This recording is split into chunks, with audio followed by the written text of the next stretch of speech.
आज हम गणित ब्रिज कोर्स इकाई 13 परिमाप और क्षेत्रफल निम्नानुसार अनियमित आकृति से घिरा क्षेत्रफल ज्ञात कीजिए। ना लगभग में आपको याद करना है। तो ये आकृति दे रखी, तो ये लाइन मैंने थोड़ी अच्छे से खींच दी है ताकि साफ दिखाई दे सके। तो हमें क्षेत्रफल ज्ञात करना है ना। तो इसमें 1 × 1 वर्ग इकाई है ना, इसके हिसाब से हमें याद करना है।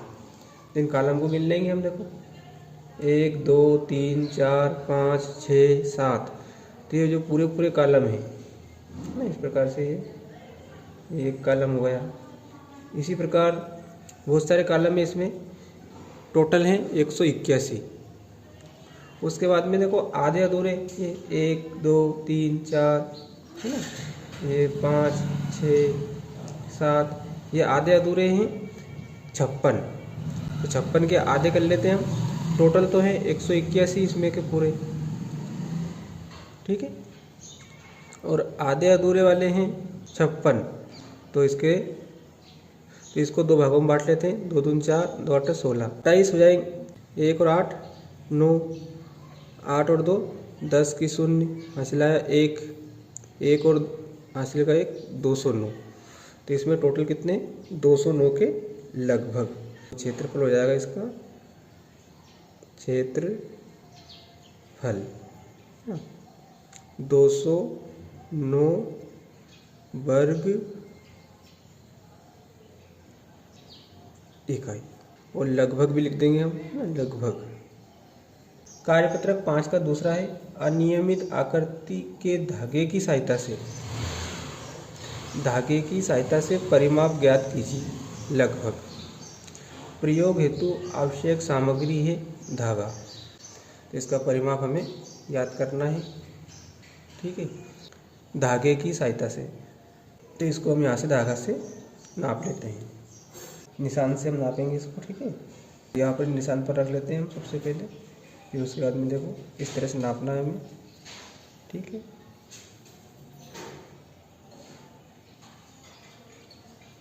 परिमाप मतलब परिधि। जो अनियमित आकृति रखी है इसको इस प्रकार से नापते हैं हम धागे की सहायता से। उसके बाद में यहाँ पर आप नाखून रखते जाओ ताकि चीगे नहीं है। उसके बाद में ये इस प्रकार से नापते चले जाएंगे हम। और उसके बाद में इधर आ गया, ठीक है, ठीक है, ठीक है, ठीक है, ठीक है, ठीक है, ठीक है। और इसके बाद में इसको यहाँ तक नाप लेते हैं। उसके बाद में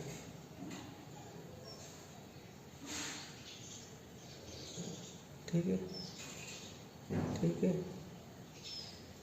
ठीक है। और देखो इतना हो गया अभी तक, ठीक है। और उसके बाद में अभी तो यहाँ तक नापना हमें, यहाँ से हमने स्टार्ट करा था यहाँ तक। तो यहाँ पर निशान लगाया था हमने, इस निशान तक ये। तो इतना है, ये धागा आपको दिख रहा हो। अब इसको हम स्केल की सहायता से माप लेते हैं इतने को। तो हमें मालूम पड़ जाएगा कि कितने सेंटीमीटर है। तो ये स्केल लेते हैं, इसकी सहायता से माप रहे हैं हम। तो ये 15 सेंटीमीटर यहाँ से ले लेते हैं पहले। तो इतना है पूरा, ठीक है। तो इसको पहले इधर से नापते हैं हम स्केल से। तो यहाँ से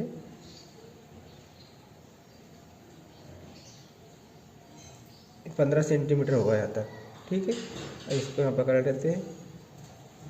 अब इतना और बचा है, तो इसको और मापते हैं। तो ये भी कितना है 15। तो 15 15 30 सेंटीमीटर।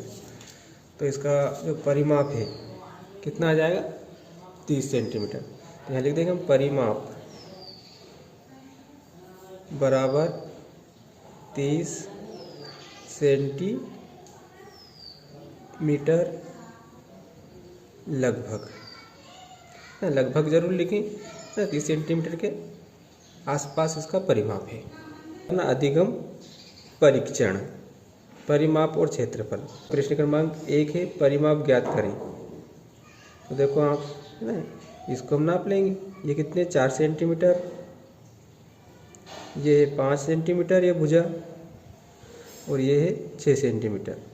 ये त्रिभुज दे रखा है ना, तो इसकी तीनों भुजाओं को हम माप लेंगे, इससे हमें परिमाप ज्ञात हो जाएगा। 4 और 5 9, 9 और 6 15। तो परिमाप लिख देंगे हम 15 सेंटीमीटर। ठीक है। ये पंचभुज आकार की आकृति दे रखी है ना, इसमें 5 भुजाएं हैं, 1 2 3 4 ये 5। तो इन पाँचों को माप लेंगे हम। ये 6 सेंटीमीटर है ना, यहाँ से माप लेते हैं। 6 5 11, 11 और 6 17, 17 और 5 22, 22 और 6 28।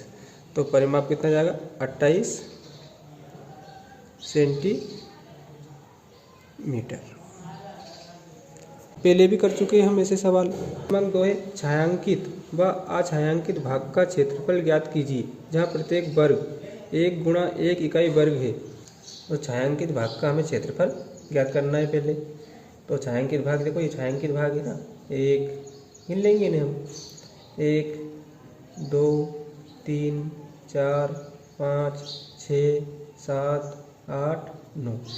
तो इसका जाएगा क्षेत्रफल 9 वर्ग इकाई। छायांकित भाग का क्षेत्रफल, तो अछायांकित भागों को गिन लेते हैं हम। 1 2 3 4 5 6 7 8 9 10 11 12 13 14 15 16। तो इसका आ जाएगा 16 वर्ग इकाई।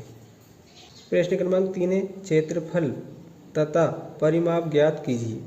प्रत्येक वर्ग 1 गुणा 1 इकाई वर्ग है।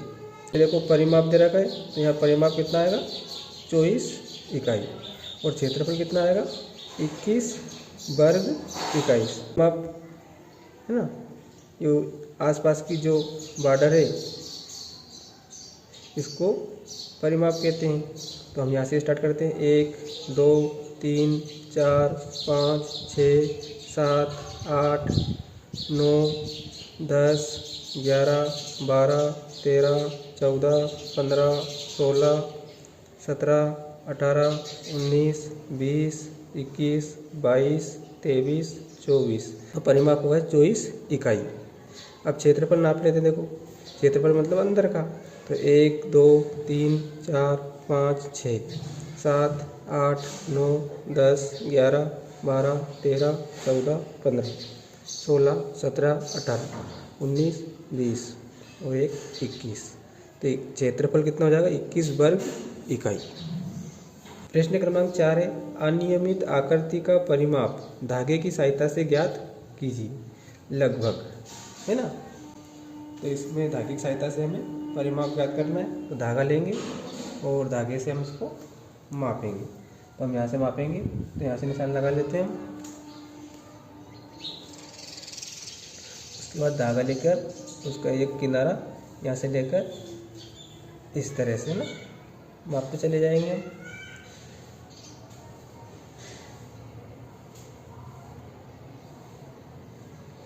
ठीक है, नाखून रखते जाएं आप, और इसको बिल्कुल हिलने नहीं दें धागे को। और यहाँ से लेकर फिर देखो यहाँ तक आ जाएगा। ठीक है, इतना लग गया है। उसके बाद में यहाँ से लेकर यहाँ तक, तो ये इतना आ गया अपना। ठीक है, इसको स्केल की सहायता से माप लेंगे। तो स्केल की सहायता से अगर हम इसको मापेंगे, देखो कितना आ रहा है 15 सेंटीमीटर। तो ये यहाँ तक हो गया, यहाँ तक। ठीक है, 15 के बाद में इतना और बचा है, तो इसको और माप लेते हैं हम। और ये है अपना 2.5, ठीक है, 2.5 के लगभग है ये। तो 15 और 2.5 17.5। तो इसका परिमाप कितना जाएगा? 17.5 सेंटीमीटर ना लगभग। इसी प्रकार दूसरा जो दे रखा है, इसको भी आपको धागे की सहायता से मापना है। तो पहले सबसे पहले आप इस तरह से निशान लगा लेना, यहाँ से धागा लेकर इसको मापना, और उस धागे को फिर स्केल की सहायता से जब आप मापोगे 23 सेंटीमीटर के लगभग ये आएगा। ये मैंने माप लिया है। उसके बाद में तीसरा है, इसी प्रकार इसको मापना है धागे की सहायता से, तो इसका परिमाप आएगा 20 सेंटीमीटर लगभग। और जो लास्ट वाला है अपना, है ना, इसको मापना है, तो इसका जो परिमाप आएगा 26.5 सेंटीमीटर लगभग आएगा। तो प्यारे बच्चों और दोस्तों, आज हमने इकाई 13 परिमाप और क्षेत्रफल गणित ब्रिज कोर्स कक्षा 9वीं के कार्यपत्रों की पूर्ति करी। वीडियो आपको अच्छा लगा होगा। वीडियो को अधिक से अधिक शेयर करें, लाइक करें और चैनल को सब्सक्राइब जरूर करें। धन्यवाद।